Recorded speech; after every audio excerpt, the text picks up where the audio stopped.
कभी भी कोई सनातनी या दुस्साहस नहीं कर पाता थी उनके बारे में कुछ भी अपशब्द बोले, कुछ भी गलत बोले, कुछ भी ये बोले कि ये राम विरोधी हैं या फिर ये भगवान विरोधी हैं, ये नारायण विरोधी हैं, ऐसा कभी किसी ने आरोप नहीं लगाया। लेकिन शंकराचार्य जी जब नाराज हो रहे हैं तो एक आईटी सेल है, क्या उन लोगों द्वारा गलत टिप्पणी करना और उन शंकराचार्यों पर पे क्या कहेंगे आप? जाने बिनु न होई प्रतीति। प्रतीति का अर्थ होता है विश्वास। आपने जब तक भगवान को, राम को जाना नहीं, विश्वास प्रकट नहीं हो सकता। रमते सर्वेषु भूतेषु स्थावरेषु चरेषु च अंतरात्मा स्वरूपेण यच्चरामेति कथ्यते। रामलला पे और राम मंदिर को लेकर सवाल हमेशा खड़े होते रहे हैं। अभी हाल फिलहाल में शंकराचार्य जी जो मठाधीश जो शंकराचार्य हैं चारों मठों के, वो लोग ये कह रहे हैं कि हम लोग शास्त्रों के अनुसार अगर रामलला का वहाँ पे प्राण प्रतिष्ठा नहीं हो रहा है तो क्या कहेंगे कि वो लोग क्यों नाराज हैं, क्या सही है क्या गलत है। बहुत संघर्ष रहा, बहुत बलिदान रहा, बहुत लोग, बहुत सारे संतों की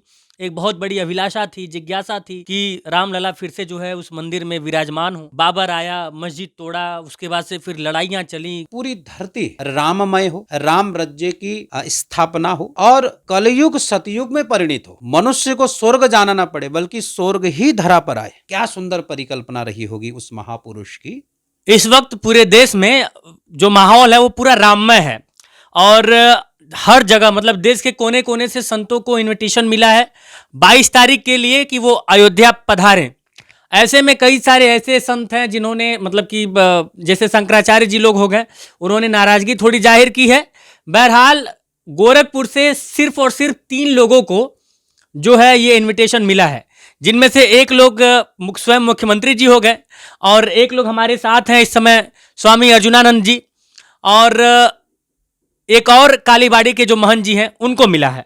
तो अभी हम स्वामी अर्जुनानंद जी के पास हैं और इनसे बातचीत करेंगे। 22 तारीख की जो रूपरेखा है, किस तरह से वहां पे जाने की क्या तैयारी है और तमाम मुद्दे हैं जिनको लेकर बहुत सारे सवाल उठ रहे हैं। तमाम सवालों का जवाब आज हम महाराज जी से लेंगे। बहुत बहुत स्वागत है सर आपका महाराज जी इनसाइड भारत टीवी पर। आपको भी बहुत बहुत साधुवाद। इनसाइड भारत चैनल को बहुत बहुत शुभकामनाएं। दिव्य ज्योति जागृति संस्थान की तरफ से जो हम लोग एक वैश्विक रूप में जो सेलिब्रेशन है वो मना रहे हैं, जैसे इको फ्रेंडली दीपावली जैसे मनाई जाती है, इस हिसाब से साथ में राममय संकीर्तन, भजन संध्याएं। कितने दिनों से ये सारी चीज़ें हो रही हैं? क्योंकि मैं जब बाहर आया तो पूरा टेंट वगैरह लगा हुआ है और लोग कीर्तन भी कर रहे थे।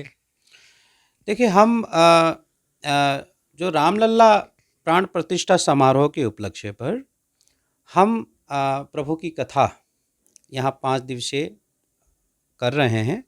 दिव्य ज्योति पार्क जो हमारा आश्रम है उसके सामने ही है। गोरखपुर की जनता जो महाराज श्री से दीक्षित हैं, ब्रह्म ज्ञान से दीक्षित हैं, वो सब इस कथा का लाभ ले रहे हैं। मैं आपके चैनल के माध्यम से मैं एक बात कहना चाहता हूँ।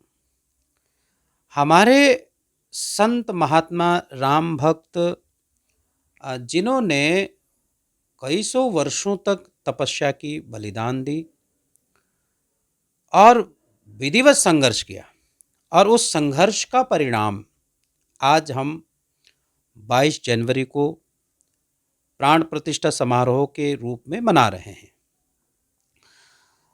और हमारे ऋषियों का ये स्वप्न रहा है। हमारे एक बहुत महान ऋषि जिन्होंने उद्बोधन किया है, राम राज्य साकार हो उठे, कलयुग सतयुग बन जाए, स्वर्ग धरा पर आए। कितनी सुंदर पंक्तियां हैं।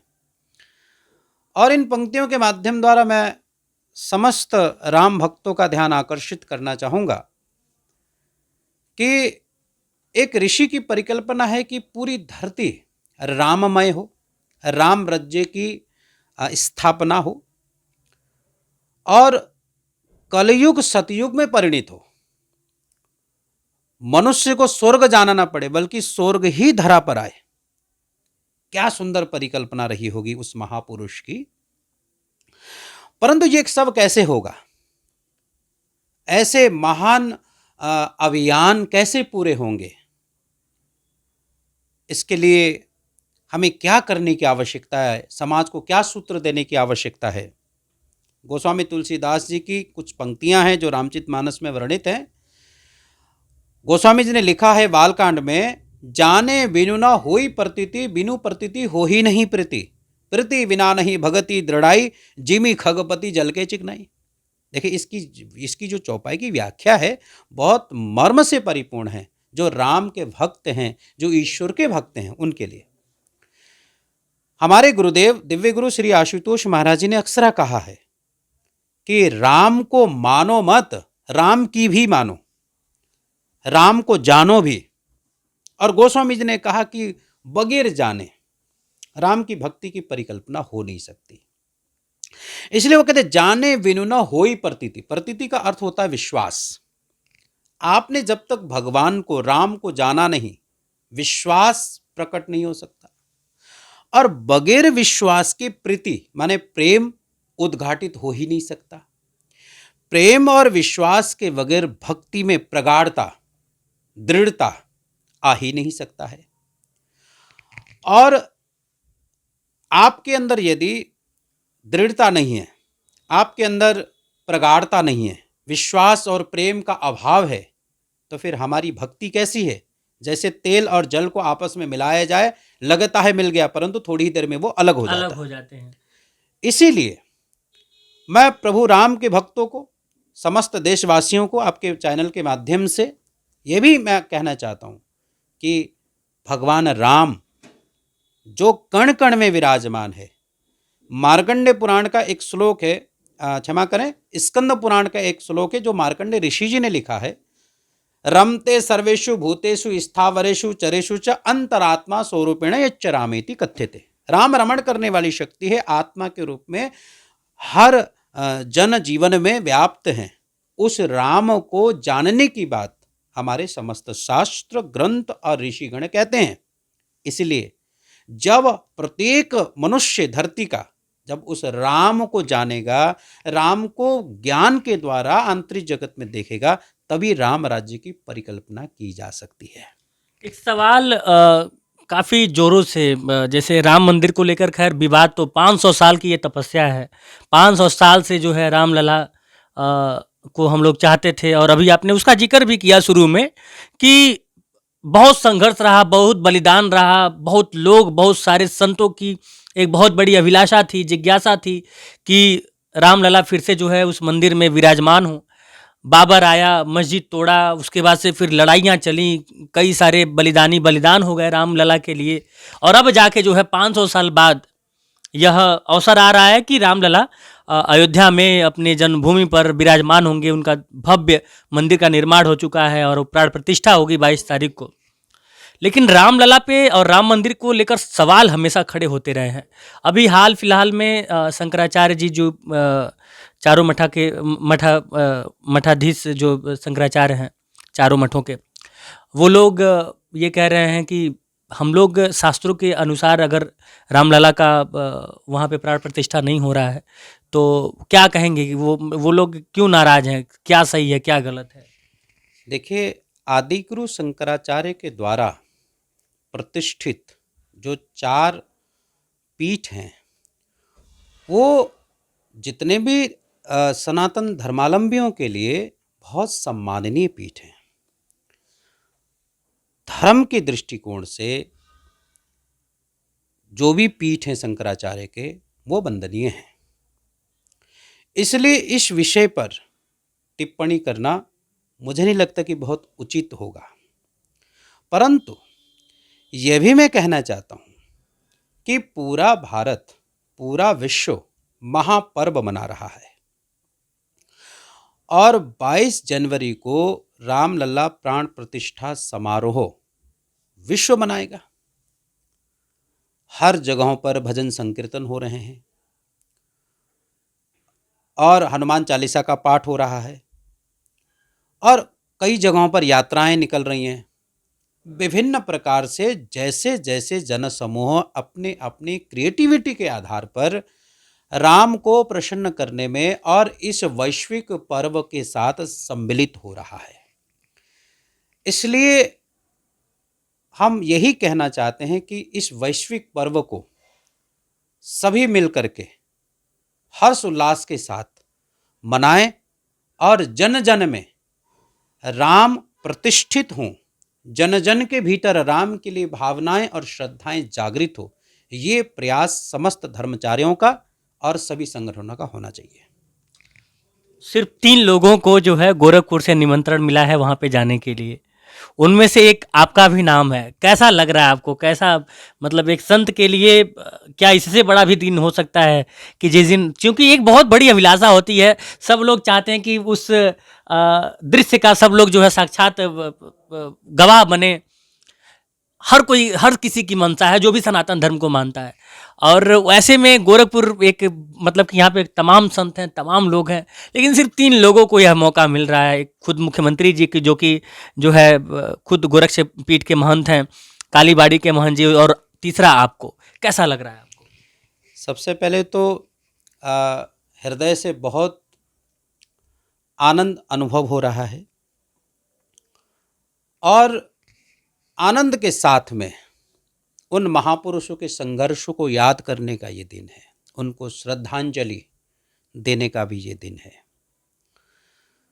और मुझे लगता है कि इतना बड़े भारत, इतना बड़ा जनसमूह, इनमें यदि प्रभु राम की कृपा से ऐसा सुअवसर मिल रहा है तो हर व्यक्ति को आनंद का ही अनुभव होगा, जैसे मुझे भी हो रहा है।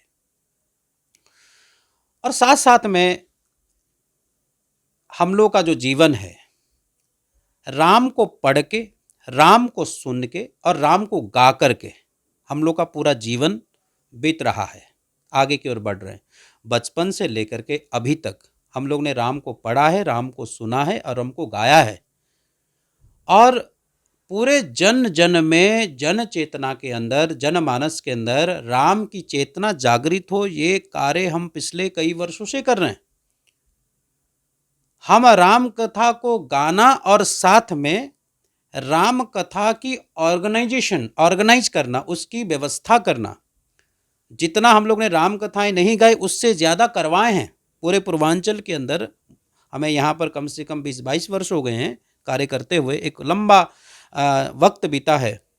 नेपाल, पूरा देश और पूर्वांचल के 25 जनपद, जिन सभी क्षेत्रों में राममय हो लोग, इसके लिए कथाओं को करने के साथ साथ में कथाओं को करवाना, ये हमारा दायित्व में आता है। जो संगठनात्मक, जो एक ढांचा तैयार करना होता है, क्षेत्रों में जाना, जा कर के संगठनात्मक रूप से लोगों को तैयार करना, राम कथा के लिए तैयार करना, प्रभु की कथा के लिए तैयार करना, उसके बाद वहाँ की व्यवस्थाओं को देखना, और साथ साथ में जनमानस जितना भी हो वो उन कथाओं का लाभ उठा सके, ये हमारा पूरा प्रयास रहता है। गोस्वामी जी, आपके साथ ये हमारा पहला इंट्रैक्शन है, लेकिन मैं आपको बता दूं, हम शिष्य हैं दिव्य गुरु श्री आशुतोष महाराज जी के, जिनकी कृपा से, जिनके आशीर्वाद से जब हम संस्थान के प्रचारक बने, उसके बाद सीधा मेरा सौभाग्य मिला कि मैं गोरखपुर ही आया। और गोरखपुर में तब से यहाँ के प्रचार प्रसार का कार्य दायित्व के रूप में निभाने का सौभाग्य मुझे मिला है। और हमारे तो शास्त्र कहते हैं कि जो व्यक्ति गुरु की सेवा करता है उसके पुण्य एकत्रित होते हैं। महापुरुषों ने कहा, गुरु सेवा 84 छूटे, आवागमन का डोरा टूटे। जो भी प्राणी, जो भी शिष्य साधक गुरु की सेवा तन मन धन से करता है, मन लगा के करता है, उसे संसारी उपलब्धियां तो यूं ही प्राप्त होती हैं और उसे आंतरिक सिद्धियां भी प्राप्त होती हैं। और पिछले कई वर्षों से श्री राम जनमानस के अंदर स्थापित हो, इसलिए पिछले 20-22 वर्षों से हमारी पूरी टीम, मैं अकेले नहीं, हमारी पूरी टीम प्रयासरत है। और एक बात मैं कहूँ आपको, जब यहाँ पर राम कथाएं होती हैं या भागवत कथाएं होती हैं, कोई भी कथाएं होती हैं, उनके माध्यम से हम पहले तो राम की कथा या प्रभु की कथा गाते हैं, लेकिन साथ साथ में जो विशेष उपलब्धि है दिव्य ज्योति जागृति संस्थान की, वो ये है कि यहाँ केवल ईश्वर की बात नहीं होती, परमात्मा की बात तो बड़े बड़े कथाकार, व्याख्याकार, संगीतकार, साहित्यकार कर ही रहे हैं, परंतु इस संस्थान की विशेष उपलब्धि और हमारे गुरुदेव दिव्य गुरु श्री आशुतोष महाराज जी की दिव्य कृपा, उनका आशीर्वाद से यहाँ पर जो भी जनमानस को ब्रह्म ज्ञान की दीक्षा प्राप्त होती है, उस दीक्षा के माध्यम द्वारा यहाँ पर इस स्थान को eye of the soul, eye of the wisdom, दिव्य नेत्र, दिव्य चक्षु, शिव नेत्र, अनेक नामों से पुकारा गया। आज्ञा चक्र भी इसको कहा। यहाँ पर वो दिव्य नेत्र खुलता है, और जैसे दिव्य नेत्र खुलता है, आंतरिक जगत में राम का प्रकाश जागृत होता है। श्री रामचरितमानस इसका वर्णन करता है, सहज प्रकाश रूप भगवाना, नहीं तह पुनि विज्ञान विहाना, परम प्रकाश रूप दिन राति, नहीं कछु चाहिए दिया घृत बाती। आप उत्तरकांड में जाके पढ़िए इसको, इसमें वर्णन आता है। और ये सबके लिए संदेश भी है कि केवल रामायण को गाना, रामायण का कथन करना पर्याप्त नहीं है। राम का जो मर्म है वो भी बहुत आवश्यक है, और गुरु उस मर्म को प्रकट करता है। मानस मर्मज्ञ का अर्थ जो मानस के मर्म को जानता हो। और मानस का मर्म क्या है? मानस का मर्म है, एक और चौपाई में के द्वारा इसको मैं डिस्क्राइब करूंगा। गोस्वामी तुलसीदास जी ने श्री रामचरितमानस के बालकांड में एक जगह चौपाई लिखी है, उघरही बिमल विलोचन हिये के, मिटही दोष दुख भवरजनी के, सूजही रामचरित मणि मानिक, गुप्त प्रकट जहाँ जजे खानिक। उन्होंने कहा कि जब गुरु कृपा से जब मस्तक पे हाथ आता है, उघरही बिमल विलोचन हिये के, अर्थात वो आंख बिमल मतलब मल रहित, तो वो आंख दिव्य दृष्टि की तरफ वो इशारा करते हैं। वो मल रहित आंख जब हिये माने यहाँ पर हृदय के अंदर जब खुलता है, तो फिर मिटही दोष दुख भवरजनी के, आपके भीतर के सारे दोष खत्म होते हैं। दोष माने काम, क्रोध, लोभ, मोह, अहंकार, इसको यदि कहे तो नेगेटिविटी आपके भीतर के खत्म होते हैं। ये सूत्र है। जो लोग कहते हैं ना हम दुखी हैं, परेशान हैं, मानसिक डिप्रेशन में हैं, ये कारण क्या है? हमारे मन के दोष, और मन के दोष के कारण ही मनुष्य दुख पाता है। और इन दुखों का निवारण कैसे हो सकता है? ये माने ये इस हृदय के अंदर जब दिव्य नेत्र प्राप्त होगा, बिमल विलोचन प्राप्त होगा, शिव नेत्र प्राप्त होगा, तो स्वतः ही आपके भीतर के दोष खत्म हो जाएंगे। सूजही रामचरित मणिमाणिक, राम का जो चरित्र है वो प्रकाश युक्त है, ये आपके भीतर प्रकट होगा।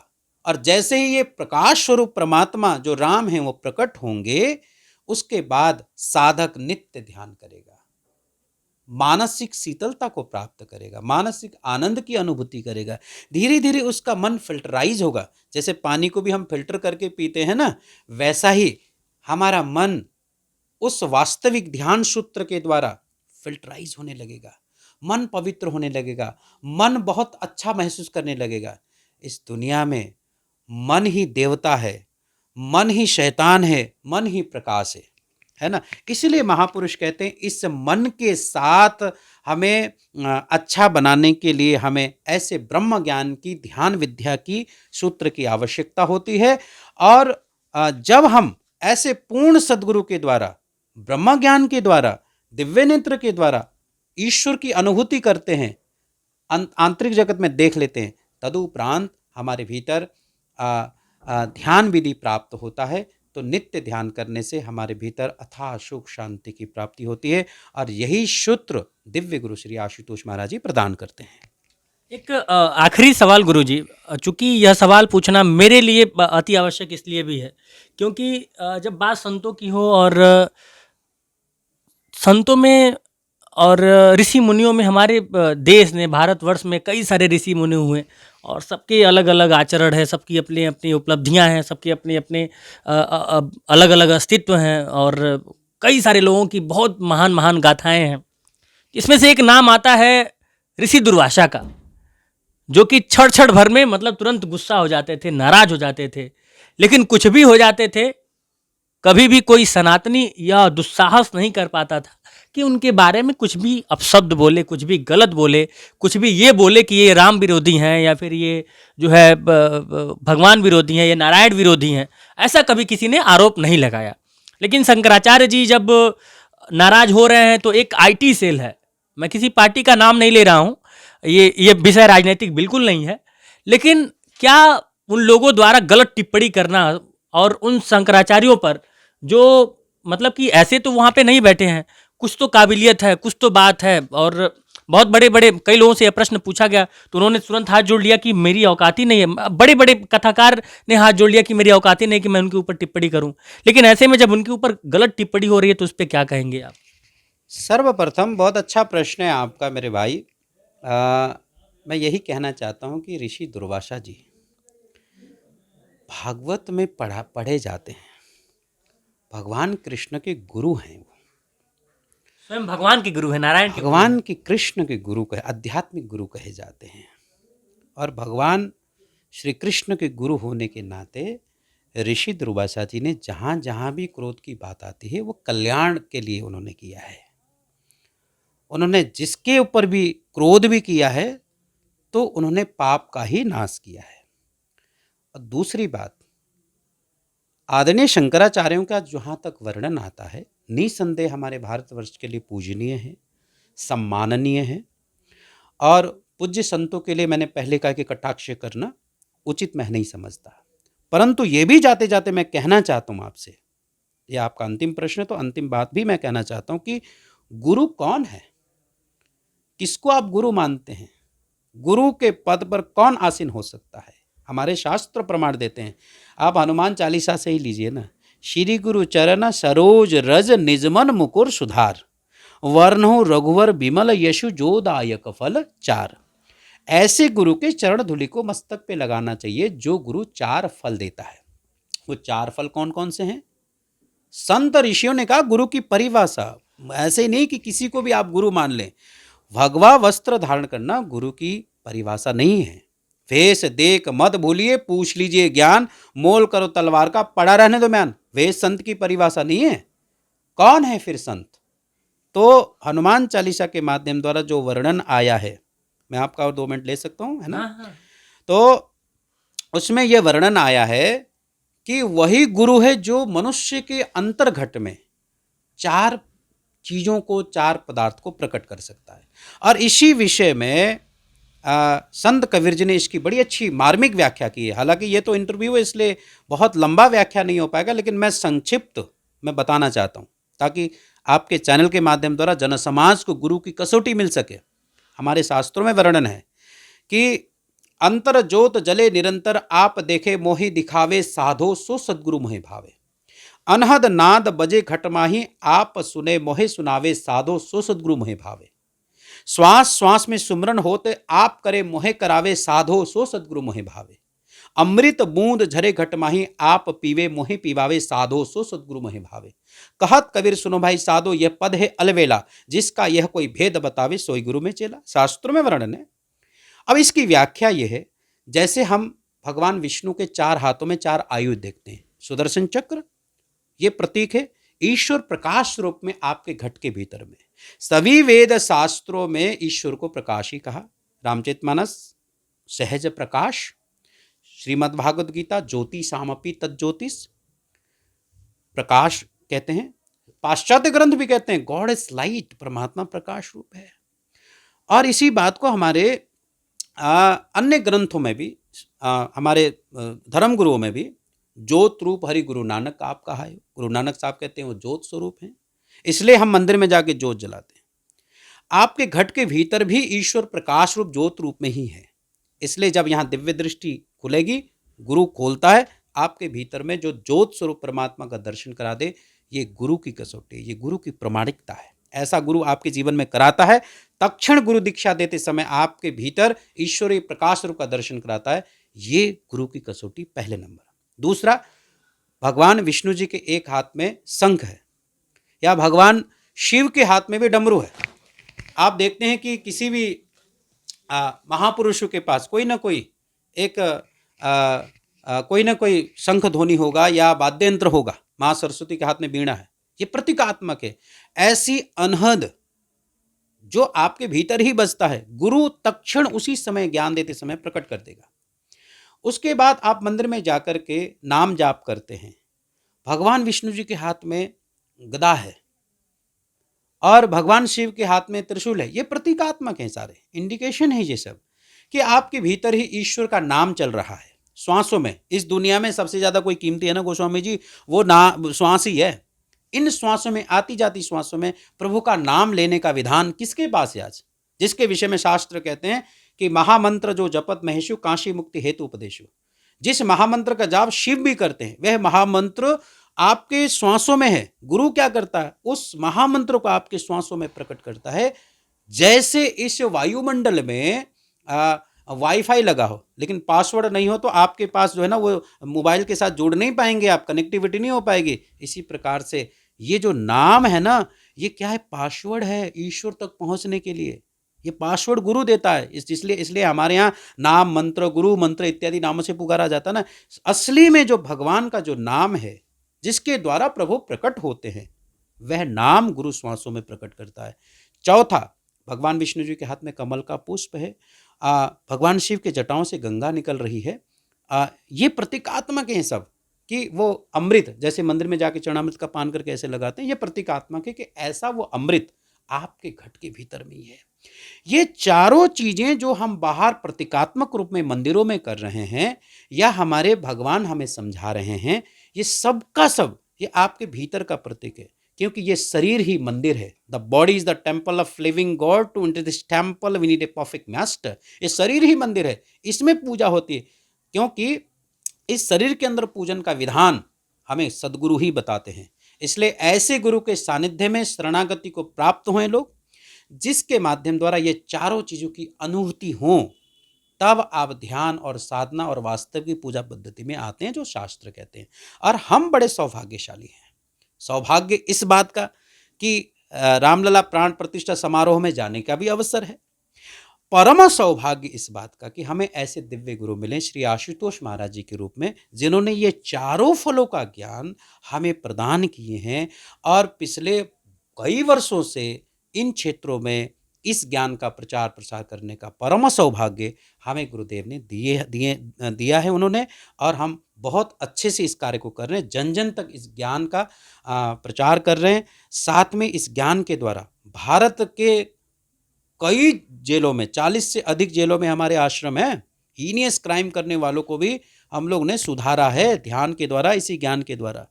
इस क्षेत्र में गोस्वामी जी, मैं आपको एक बात बता दूं, मैं पिछले 20-22 वर्षों से यहाँ हूँ। मैंने पहले ही बताया, ऐसे ऐसे क्षेत्र जहाँ महिलाएं दारू बनाती थी, नशा बनाती थी, बेचती थी, पीती थी, ऐसे लोगों में भी जाकर के सत्संग करके ज्ञान दीक्षा देकर के उनको सुधारने का कार्य किया है दिव्य ज्योति जागृति संस्थान ने। हजारों हजार लोगों ने नशा छोड़ा है, हजारों लोगों ने मांस मदिरा इत्यादि को छोड़ा है। अभूतपूर्व परिवर्तन आए हैं, घरों में परिवर्तन आए हैं। और हम इस समय एक और मूवमेंट में लगे हैं गरीब बच्चों को पढ़ाने के लिए। हमारा एक प्रकल्प है मंथन संपूर्ण विकास केंद्र। अभी हमने जो भारत का सबसे ट्राइबल बेल्ट है श्रावस्ती, जमुनी कला गांव है, वहाँ पर एक विद्यालय खोला है। अभी अप्रैल में हमने इनोग्रेट किया है। 250 बच्चे आ गए हमारे पास। हम उनको फ्री ऑफ कॉस्ट वहाँ पे जा कर के उन्हें स्टेशनरी वितरण करते हैं, कंबल वितरण करते हैं, वस्त्र इत्यादि करते हैं, उन्हें पढ़ाते हैं। हमारे 4-5 स्टाफ है वहाँ पर, और बहुत सुंदर विद्यालय की एक व्यवस्था बन रही है। और वहाँ गरीब बच्चों के लिए हम पढ़ाने का काम करते हैं। पूरे देश में मूवमेंट है, लेकिन हम यहाँ से श्रावस्ती में कर रहे हैं। तो इस प्रकार के अभूतपूर्व कार्य श्री आशुतोष महाराज जी की कृपा से हो रहे हैं। और इन कार्यों का गुरुदेव की सेवा का प्रतिफल, हमारे पूर्वजों के तपस्या का फल ही है, जो राम जन्म प्राण प्रतिष्ठा समारोह में जाने का अवसर मिल रहा है। बहुत बहुत शुक्रिया इनसाइड भारत टीवी से बातचीत करने के लिए। आपको भी बहुत बहुत धन्यवाद। प्रथम बार मुलाकात हुई और आपके प्रश्न भी बहुत अच्छे, सिंपल और समाज को संदेश देने योग्य थे। आपका बहुत बहुत धन्यवाद। आपके चैनल को भी धन्यवाद। बाकी 22 तारीख रामलला आएंगे और राम आएंगे, यह गाना काफ़ी वायरल भी हो रहा है।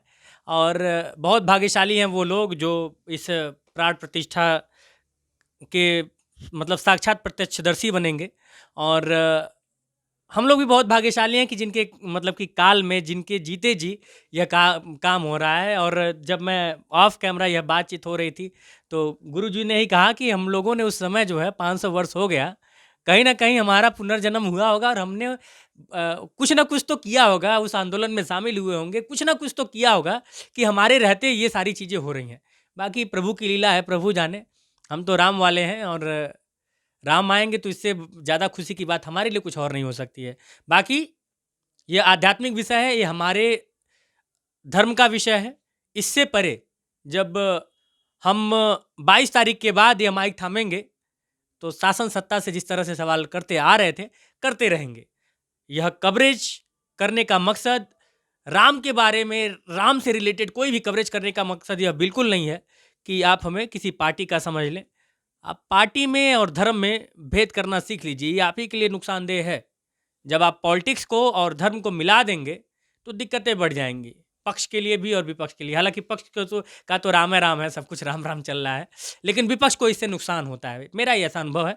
बाकी आपका इस विषय पे क्या कहना है, हमें आप कमेंट बॉक्स में कमेंट करके जरूर बताइएगा। मिलते हैं। राम राम, जय श्री राम।